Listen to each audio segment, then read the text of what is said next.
Halo teman-teman semuanya, balik lagi di Fuentes bareng aku, Mas L. Dan gimana kabar kalian hari ini? Semoga kalian baik-baik aja. Ya, kalaupun kalian nggak lagi baik-baik aja, ya udahlah, nggak apa-apa, asalkan kalian jangan nyerah aja. Dan sebelum kita mulai, kayak biasanya ya, jangan lupa buat subscribe dulu kalau misalkan belum subscribe, karena subscribe kalian itu penting banget buat perkembangan channel ini. Ya, harapannya adalah ingin agar aku tuh berkembang gitu kan, biar aku bisa terus riset, nulis dan ceritain hal-hal aneh tapi fakta gitu. Kayak yang bakal kita bahas kali ini. Jadi ya teman-teman ya, ini kasusnya itu agak mengerikan.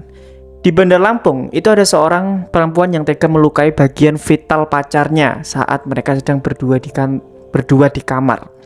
Kejadian ini tuh bukan rumor, bukan cerita karangan, ini tuh kasus nyata yang bikin geli buat kita semua, terutama cowok, yang sudah dikonfirmasi langsung oleh pihak kepolisian dan juga berdasarkan pengakuan pelaku sendiri. Ini sepertinya akan jadi kasus yang cukup mengerikan dan cukup ngeri-ngeri buat kita semua lah para cowok. Jadi silakan kalian ambil posisi ternyaman kalian. Sekali lagi aku ingatkan, di channelku ini tuh minim gambar, ilustrasi dan lain-lain, karena aku hanya ngasih foto yang asli dan ada aja. Jadi kalian bisa dengerin aku sambil nyuci, ngisi, ngapain aja bebas terserah kalian. Dan gak usah lama-lama, mari kita bahas kasusnya.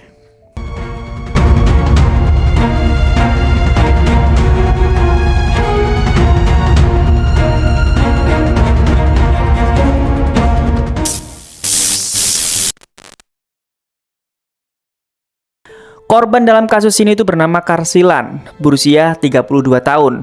Sementara pelakunya seorang perempuan bernama Windy yang masih berusia 28 tahun. Kejadian ini itu terjadi pada Minggu malam 19 Oktober, sekitar pukul 7 malam di Bandar Lampung. Yang bikin publik itu terkejut adalah Windy itu ya mengaku menyesal, tapi dia itu juga merasa puas setelah melakukan perbuatannya. Pengakuan yang bikin banyak orang geleng-geleng kepala dan jadi pertanyaan besar gitu ya. Apa yang sebenarnya terjadi di antara mereka gitu. Jadi ya, sebenarnya hubungan antara Windy dan juga Karsilan ini sebenarnya sudah berjalan lama sejak tahun 2019. Tapi ternyata di balik hubungan itu ada satu fakta penting bahwa Karsilan sebenarnya sudah menikah. Meski begitu, hubungan gelap antara mereka itu tetap berlanjut. Ya, selama bertahun-tahun bersama, Windy itu mengaku sering disakiti secara emosional. Dia itu merasa dibohongi, dihianati, bahkan dia tahu kalau Karsilan itu masih berhubungan dengan perempuan lain di luar sana gitu. Dalam pengakuannya ya, Windy itu sempat bilang ke pers gitu, ke polisi juga gitu, bahwa udah ada saya tapi masih main sana sini gitu. Itu kalimat yang sederhana tapi terasa berat karena di situ terlihat jelas banget ya, ada sedikit rasa kecewa, sakit hati dan juga kemarahan yang lama-lama dipendam. Dari situlah bisa kita bayangkan tekanan emosional yang dialami oleh Windy. Bukan hanya karena cemburu, tapi juga karena rasa dipermainkan dan juga dihianati selama bertahun-tahun.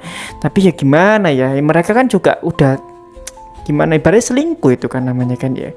Dan dari titik inilah cerita tragis itu mulai terbentuk dan mulai ada di fase-fase kesel gitu sama cowok ini gitu kan ya.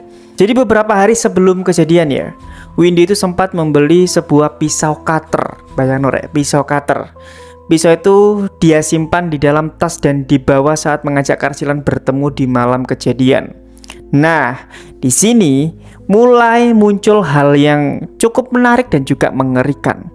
Dalam pengakuannya ya, Windy itu bilang kalau misalkan tindakannya itu spontan, karena dia itu mengaku bahwa apa yang dia lakukan itu adalah emosi yang meledak begitu saja saat itu. Tapi di sisi lain, polisi itu menemukan ada tanda-tanda perencanaan, karena faktanya Windy itu sudah membeli cutter itu beberapa hari sebelumnya dan menyiapkannya sebelum berangkat menemui korban. Artinya di sini tuh ada dua sisi yang saling bertabrakan gitu ya. Dari satu sisi bisa dibilang tindakannya terjadi karena emosional sesaat, tapi di sisi lain ada unsur persiapan yang menunjukkan bahwa amarah itu mungkin sudah dipendam lama.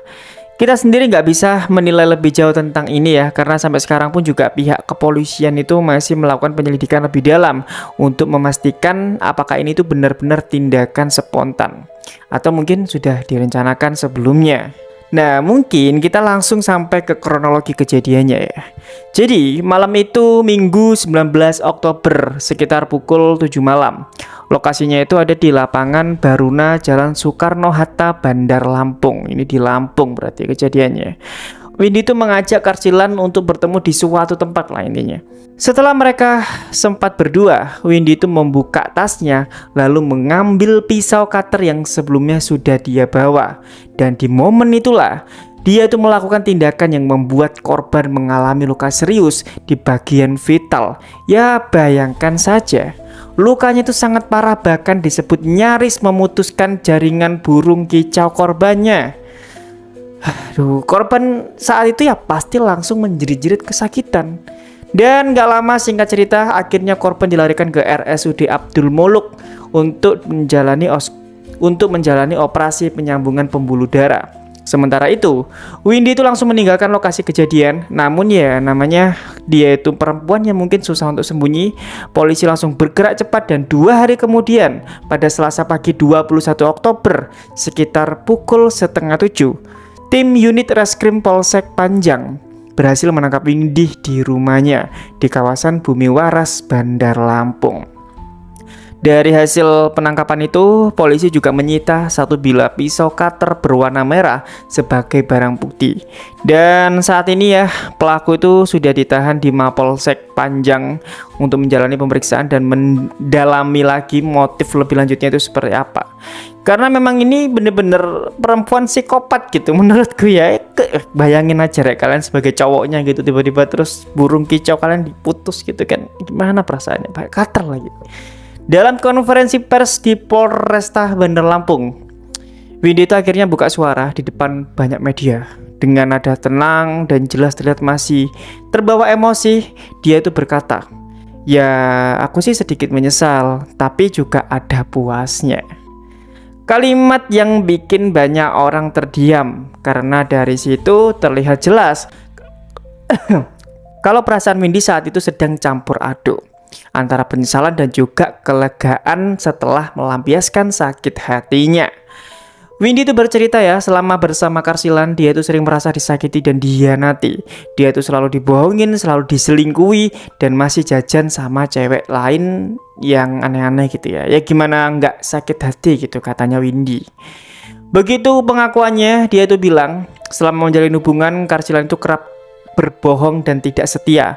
Padahal kata Windy, padahal udah ada saya gitu, tapi kenapa masih main sana sini gitu kan ya. Tentang pisau cutter yang dipakai malam itu, Windy juga mengaku bahwa dia itu membelinya beberapa hari sebelum kejadian. Katanya tindakan itu muncul secara spontan karena ingin memberi pelajaran agar Karsilan tidak bisa berbuat yang sama pada orang lain. Aku kenapa ketawa, maaf ya, ini menyedihkan sih.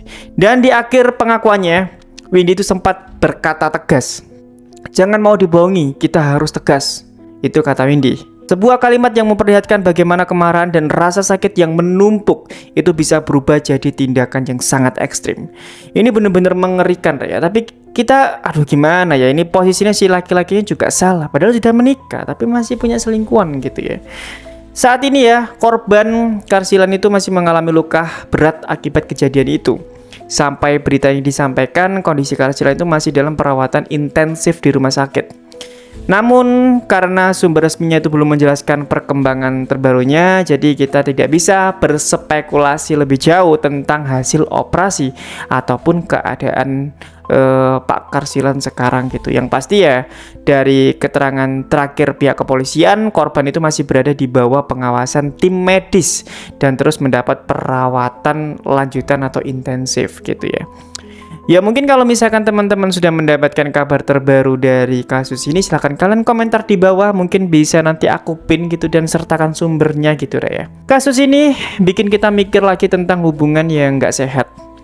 Ketika hubungan itu penuh kebohongan dan kekerasan, ujungnya bisa tragis gitu. Asik, agak puitis banget ya. Tapi memang gitu Rek, buktinya kalau misalkan emosinya itu lagi memuncak atau lagi menggebu-gebu gitu ya, pasti akan ada keputusan-keputusan yang diambil dalam keadaan yang nggak sadar gitu. Dan makanya kalau misalnya kita lagi emosi, jangan langsung ngambil keputusan, karena bisa jadi itu akan membuat sebuah penyesalan.